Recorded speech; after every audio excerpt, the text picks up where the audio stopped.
I will always remember the day you kissed my lips, light as a feather.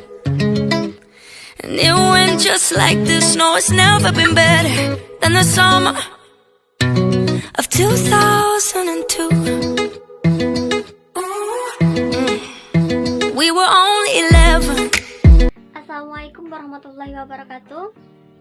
Saya Tiara Meliani dari MPID. Pada mata kuliah kewarganegaraan ini, kami kelompok 4 akan membahas tentang politik dan strategi. Sebelum membahas politik dan strategi lebih dalam, kami akan membahas tentang apa itu politik. Sebenarnya politik itu berasal dari bahasa Yunani yang dikembangkan di dalam bahasa Inggris sehingga kita dapat mengartikannya, yaitu berupa suatu rangkaian asas atau prinsip dalam suatu keadaan, cara, dan alat untuk menentukan suatu tujuan tertentu. Dan dapat juga diartikan secara umum, politik itu merupakan suatu bagian kegiatan di dalam suatu sistem politik atau dalam suatu negara yang merupakan suatu proses penentuan dan pelaksanaan tujuan-tujuan yang telah ditentukan. Untuk melaksanakan tujuan-tujuan tersebut, tentunya seseorang harus memiliki suatu kebijaksanaan, yang mana kebijaksanaan tersebut menyangkut suatu pengaturan dan pembagian dari sumber-sumber yang sudah ada. Saat kita berbicara tentang politik dan strategi, tentunya juga kita akan membahas tentang dunia negara. Saat kita berbicara tentang politik, tentunya kita juga akan berbicara mengenai 5 aspek berikut. Yang pertama itu ada negara. Negara merupakan suatu organisasi di mana terletak di dalam suatu wilayah yang memiliki suatu kekuasaan tertinggi yang sudah disahkan dan ditaati oleh masyarakat. Yang kedua itu ada kekuasaan. Kekuasaan itu merupakan suatu kemampuan seseorang atau kelompok untuk mempengaruhi perilaku orang lain atau kelompok yang lain sehingga sesuai dengan apa yang kita inginkan. Yang ketiga itu ada pengambilan keputusan. Pengambilan keputusan sendiri merupakan suatu aspek yang paling penting, yang paling utama di dalam bidang politik. Dan kita juga harus memperhatikan siapa yang mengambil keputusan tersebut dan ditujukan kepada siapa keputusan tersebut. Dan yang keempat itu ada kebijakan umum. Kebijakan umum itu merupakan suatu kumpulan keputusan yang diambil untuk mencapai suatu tujuan, dan yang berhak untuk mengambilkan kebijakan tersebut adalah orang-orang yang memiliki hak wewenang. Dan yang terakhir itu ada distribusi. Distribusi sendiri merupakan suatu penerapan nilai-nilai terhadap masyarakat. Saat kita berbicara mengenai politik, kita juga akan berbicara mengenai strategi. Nah, setelah kita selesai membicarakan tentang 5 aspek dalam politik, kita juga akan membahas tentang strategi. Sebenarnya strategi sendiri merupakan suatu aspek yang paling penting, yang paling utama yang ada di dalam politik. Karena dengan adanya strategi, politik dan sistem yang ada di dalamnya akan berjalan sesuai dengan apa yang diinginkan dan akan lebih mudah untuk mencapai suatu tujuan yang telah ditentukan. Baiklah, materi selanjutnya akan dilanjutkan oleh teman saya. Assalamualaikum warahmatullahi wabarakatuh. Nama saya Dia Islamia dari MPID. Di sini saya akan menjelaskan materi sebelumnya, yaitu tentang politik dan strategi yang ada di Indonesia. Saat kita membahas politik dan strategi yang ada di Indonesia, tentunya juga kita harus membahas poin terakhirnya, yaitu tentang politik dan strategi nasional. Sebenarnya apa sih politik nasional itu, dan apa saja strategi nasional itu?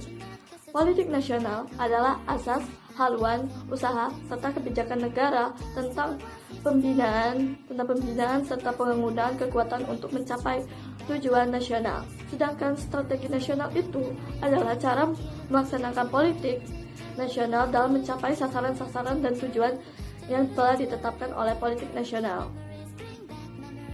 Materi selanjutnya yaitu tentang konstitusi. Sebenarnya kata konstitusi itu tidak asing lagi, karena konstitusi itu sangat berkaitan dengan politik. Sebenarnya apa sih hakikat konstitusi itu, dan terus tuh apa saja konstitusi yang ada di Indonesia? Hakikat konstitusi ialah hal yang sangat diperlukan dalam rangka menyusun politik dan strategi nasional dalam suatu bangsa. Konstitusi digunakan sebagai rambu-rambu untuk menetapkan serta melaksanakan politik dan strategi nasional dalam sebuah negara. Dalam perkembangannya, istilah konstitusi mempunyai dua arti, yaitu arti luas dan arti sempit. Dalam arti luas, konstitusi berarti keseluruhan dan ketentuan dasar atau hukum dasar. Sementara dalam arti sempitnya, konstitusi berarti piagam dasar atau undang-undang dasar, yang berarti suatu dokumen lengkap mengenai peraturan dasar-dasar negara. Materi yang kedua yaitu tentang konstitusi yang ada di Indonesia. Sebenarnya, konstitusi yang ada di Indonesia merupakan kesepakatan dari para pendiri Indonesia untuk menyusun sebuah undang-undang dasar sebagai konstitusi tertulis dan segala arti dan fungsinya. Dalam sejarah perkembangan ketatanegaraan Indonesia, terdapat 4 macam undang-undang dasar atau konstitusi yang berlaku di Indonesia, antara lain: 1. Periode 18 Agustus 1945 sampai 27 Desember 1949. Saat itu, Republik Indonesia sudah diproklamasikan, tetapi negara muda ini belum mempunyai undang-undang dasar. Yang kedua, periode 27 Desember 1949 dan 17 Agustus 1950. Setelah proklamasi kemerdekaan Indonesia, ternyata Belanda masih belum menyerahkan kepada Indonesia untuk menguasai wilayahnya sendiri. Yang ketiga, periode 17 Agustus 1950 sampai 5 Juli 1959. Indonesia sangat menghendaki sifat kesatuan sehingga warga negara Republik Indonesia Serikat tidak bertahan lama. Selanjutnya, dicapai kata sepakat untuk kembali mendirikan negara Republik Indonesia. Keempat, periode 5 Juli 1959 sampai dengan sekarang. Undang-Undang 1950 dengan badan konstitusinya tidak mampu membentuk konstitusi yang baru. Hinggalah muncul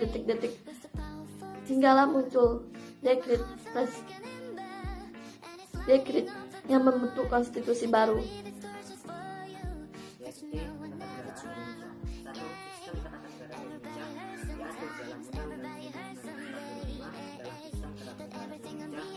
Kewenangan kekuasaan berada di tingkat nasional sampai kelompok masyarakat rendah, yaitu MPR, DPR, Presiden, dan Wakil Presiden, DPK, DPA, DPA, dan Bupati. Amandemen Undang-Undang 1945 mengubah sistem pemerintahan Indonesia dengan amandemen ini. Menurut sistem pemerintahan presidensial adalah sistem pemerintahan presidensial yang diadopsi oleh Undang-Undang 1945 pasca amandemen. Ini memiliki 5 prinsip, antara lain: 1. Presiden dan Wakil Presiden merupakan satu institut penyelenggaraan kekuasaan eksekutif negara yang tertinggi di bawah undang-undang. 2. Presiden dan Wakil Presiden dipilih oleh rakyat secara langsung. Dengan arena itu secara politik tidak bertanggung jawab kepada MPR atau lembaga parlemen. 3.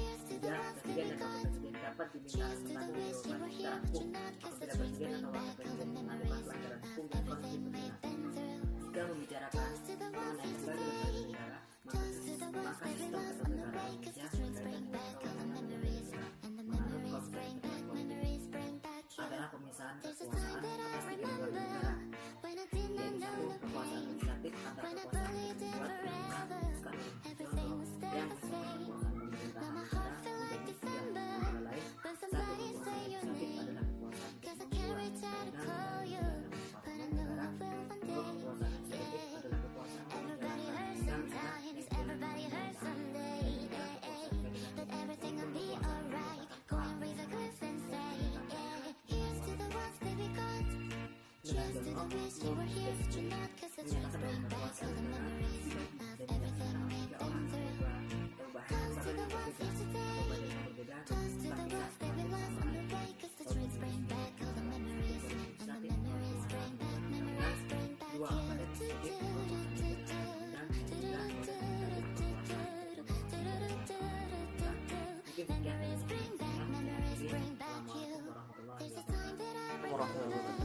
Saya Abdurrahman Abid, NIM 19202337. Baiklah, saya akan melanjutkan pemateri berdasarkan pemisahan atau pembagian kekuasaan dari lembaga-lembaga di atas yang diimplementasikan dalam struktur lembaga negara. Sistem ketatanegaraan Indonesia pra-amandemen dan pasca amandemen Undang-Undang 1945 memiliki perbedaannya. Marilah kita sejenak kita analisis bagaimana perbedaan antara sistem ketatanegaraan Indonesia ini. Yang pertama tuh sistem ketatanegaraan Indonesia yang sebelum diamandemen Undang-Undang 1945. Sebelum diamandemen Undang-Undang 1945,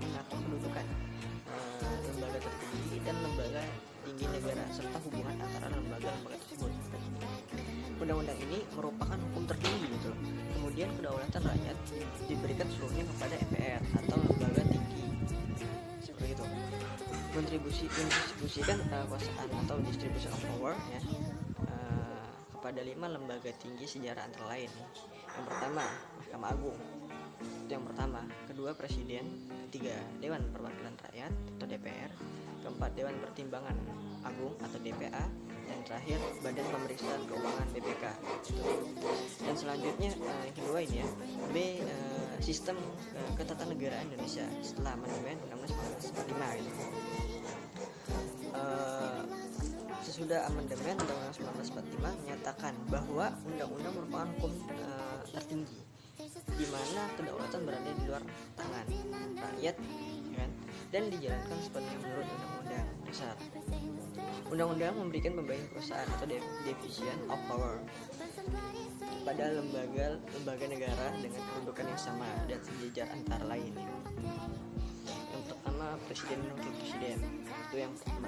Kedua Majelis Permusyawaratan Rakyat atau MPR, yang meliputi ya DPR dan DPD kan. Ketiga Badan Pemeriksa Keuangan BPK. Dan terakhir lembaga kehakiman yang meliputi MA, MK dan KY seperti itu. Selanjutnya prinsip dasar pemerintah Republik Indonesia. Prinsip dasar ini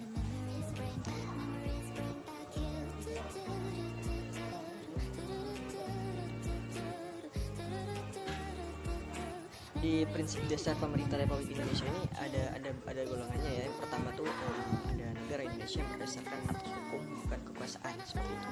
Dan juga ada negara Indonesia berdasarkan sistem konstitusional maaf ya. Yang selanjutnya kekuasaan negara yang tertinggi berada di tangan rakyat, itu tertinggi. Dan selanjutnya presiden ialah penyelenggara negara yang tertinggi di samping MPR dan DPR. Presiden tidak bertanggung jawab pada DPR. Selanjutnya menteri negara ialah pembantu presiden dan tidak bertanggung jawab pada DPR. Selanjutnya kekuasaan kepala negara tidak terbatasi. Nah, sekian dari materi kami. Kami minta maaf jika ada salah-salah kata.